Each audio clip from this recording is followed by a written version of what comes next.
Hi, my name is Dakota, I'm Deshar. and we are here to talk AI with you. And we're going to dive into our system, Carter, who is an AI assistant. And we're going to give you an example of how Carter can help out with unstructured LP diligence questions. So, in this particular instance, we're in the IR inbox. And let's use this theoretical example. We are Attach AI Opportunities Fund 1, and we're going to raise Fund 2. And this is an LP in Fund 1. His name is Freddie Sion. And Freddie says, hey, look, I got all these materials. I think they were great. But let me start doing a little bit of a diligence up front. We're going to have a full-blown in-person diligence soon, but let's talk about a couple things. First, you had a 21. I was invested in your 2021 vintage year fund. The macro was terrible, and of course, the actual performance wasn't amazing. Is there a way that I can get lower fees? Is there a way I can at least get a step down? Second thing he asked is, look, I think AI is fantastic. Of course, I'm an enthusiast, which is why I love you all. But I've seen really crazy valuations, in my opinion, for relatively young companies. Is there any way I can get more comfortable around this? Like, can you talk to me a little bit more about how you exercise price discipline? Then he says, hey, look, I think the fund is double the size of the last fund. I'm concerned about your ability to keep the staffing and also think about external service providers kind of scaling up. Talk to me about how you mitigate these risks. He says, can you also give me an extra seat at the AGM for one of my partners? Of course, people ask for that all the time. And lastly, ask about key man risks, this idea that there's no succession plan. What is your plan? The leaders of the firm are 50 and it's going to be a 15-year fund. Like, how's this going to work? And then Freddie says, look, I'm for sure going to be down for $10 million.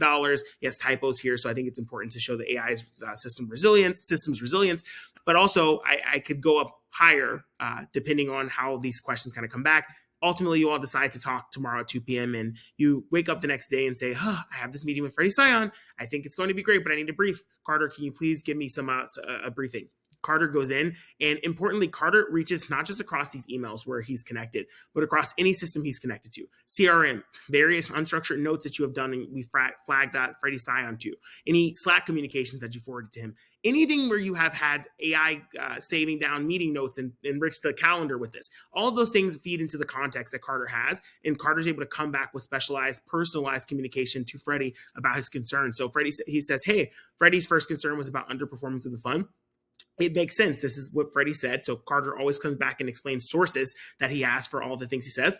And then Carter comes up with an explanation. Carter says, hey, I think this concern is warranted. Here are some ways you might be able to address it. Maybe you want to actually step down the fees as an example. Then he says that, Freddie's concerned about these high-flying AI valuations in the sector. And some of the ways to mitigate risks that you might be able to do are to talk about times you've walked away from deals, ways that you kind of diversify the portfolio across AI subsectors to make sure that risk management is always in place.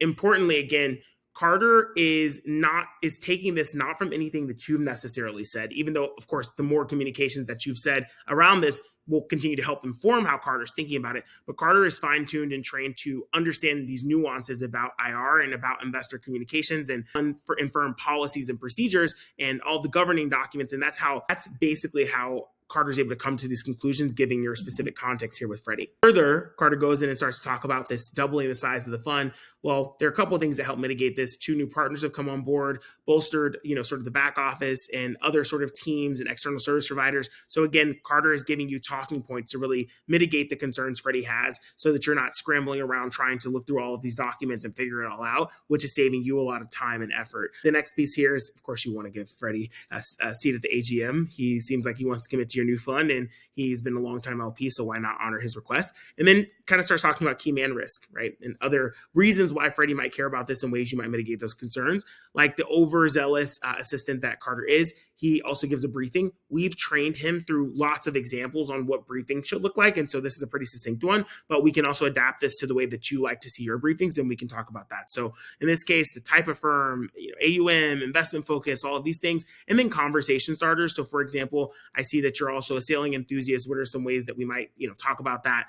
AI, ML, things that have gathered Freddie's attention recently, as an example, was another one. So this is ultimately how Carter comes in to save the day and really helps to efficiency of teams responding to these requests, but also for you going to meetings to get teams focused on the most critical elements and kind of brief everybody to understand where LP's focuses are and how you might help to mitigate some of their concerns.